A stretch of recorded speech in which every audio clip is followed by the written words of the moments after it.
Привет, мои дорогие! Спасибо, что смотрите это видео. Меня зовут Оксана, я косметолог, и сегодня вы узнаете уникальный рецепт дрожжевой маски. Сегодняшняя маска подходит для всех типов кожи, идеально разглаживает морщины, хорошо смягчает кожу и дополнительно питает.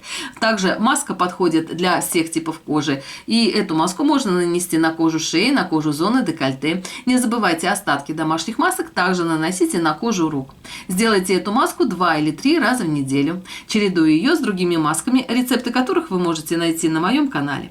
Для достижения наилучшего эффекта, если у вас на коже нет купероза, сделайте эту маску на распаренную кожу. Также для достижения наилучшего эффекта сделайте эту маску за час до сна, и утром ваша кожа будет выглядеть как после очень дорогого салона. После применения этой маски поделитесь своим впечатлением и напишите свой отзыв в комментариях.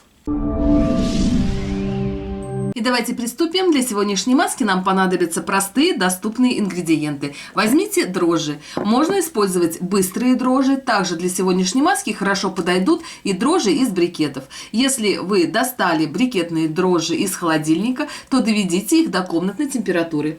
Все продукты, которые вы используете для приготовления домашних масок, должны быть комнатной температуры. Дрожжи отлично подтягивают кожу в момент подсыхания, дают лифтинг-эффект, хорошо питают кожу, отлично подходят для ухода за дряблой увядающей кожей любого типа. Возьмите 1 чайную ложку дрожжей. Дрожжи возьмите без горки. Следующий ингредиент для этой маски нам понадобится кефир. Можно использовать кефир любой жирности. Если у вас сухой тип кожи, то для сегодняшней маски возьмите жирные сливки, либо жирную сметану. Если у вас комбинированный тип кожи, либо жирный, то хорошо подойдут кефир любой жирности. Также возьмите 1 чайную ложку кефира, либо молока. В зависимости от того, какие дрожжи вы используете, количество кефира варьируется. Тщательно смешайте все компоненты.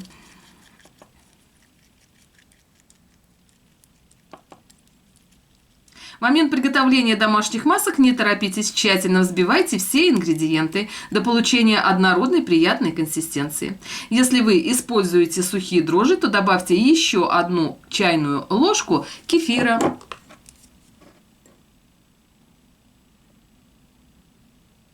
И также тщательно взбейте все ингредиенты. Все свои рецепты домашних масок я показываю в реальном режиме времени. Достаточно 7 или 8 минут для того, чтобы в домашних условиях приготовить очень качественную омолаживающую маску. Смешайте эти ингредиенты так, чтобы не было комочков. В процессе смешивания дрожжи будут слегка подходить и будет идти очень приятный аромат. Следующий ингредиент для этой маски нам понадобится мед. Можно использовать любой мед, который у вас есть под рукой. Если ваш мед засахарился, то подержите его слегка на водяной бане, так чтобы процесс приготовления домашней маски был более комфортным. Добавьте 1 чайную ложку меда. Мед хорошо успокаивает кожу, хорошо уплотняет, хорошо питает. Если у вас есть аллергическая реакция на мед, то его можно заменить жирной сметаной. Если у вас очень сухой тип кожи, то мед можно заменить гусиным жиром. Также тщательно взбейте все компоненты до получения однородной консистенции.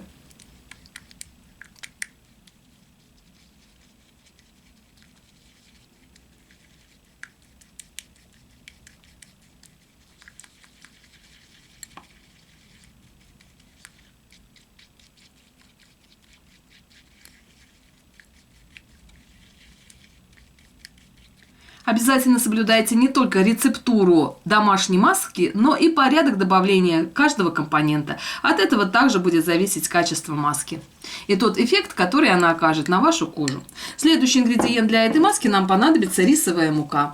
Вы можете самостоятельно приготовить рисовую муку. Возьмите небольшое количество белого риса, перемелите его в кофемолке и используйте для приготовления домашних масок. Также для домашних масок подойдет и уже готовый рисовая мука. Возьмите также 1 чайную ложку.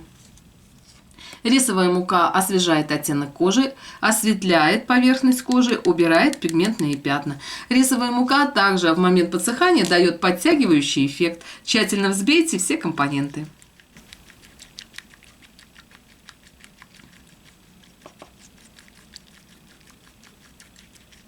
Так, чтобы не было комочков.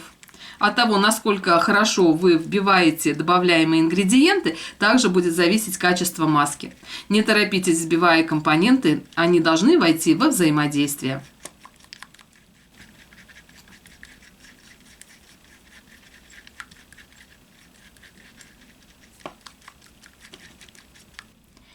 На этом этапе маска должна иметь вот такую приятную консистенцию. Следующий ингредиент, нам понадобится косметическое масло. Возьмите масло косметическое в зависимости от вашего типа кожи. Если у вас жирный тип кожи, то для сегодняшней маски используйте масло персика, либо оливковое масло. Если у вас сухой тип кожи, то для сегодняшней маски возьмите масло кокоса, либо миндальное. Добавьте 10 капель косметического масла. И также тщательно взбейте все компоненты.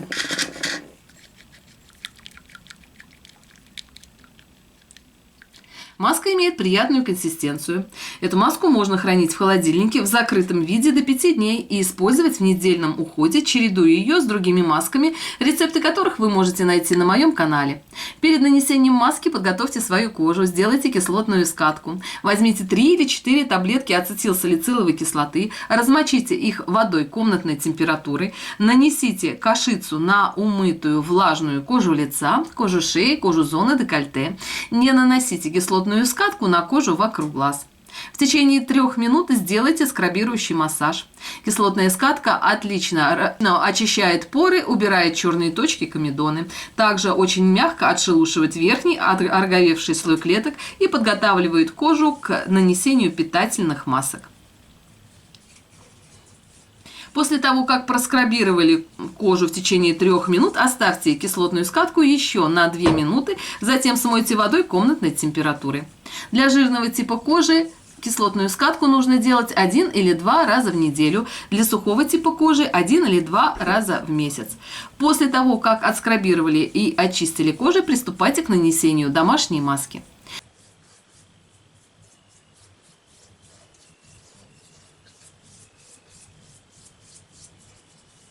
Нанесите эту маску в 2 слоя. После нанесения первого слоя маска очень быстро впитается, поэтому сразу нанесите второй слой. Держать маску нужно не более 20 минут. Затем размягчите лицо влажным махровым полотенцем и смойте водой маску комнатной температуры. Затем нанесите питательный или увлажняющий крем. Обязательно поделитесь этим видео со своими друзьями, мамами, подругами, для того, чтобы как можно больше женщин знали о простых способах омоложения кожи лица в домашних условиях. Всех люблю, целую и обнимаю, всем мира, добра и красоты. А с вами была Оксана, увидимся в следующем видео. Всем всего хорошего, пока-пока.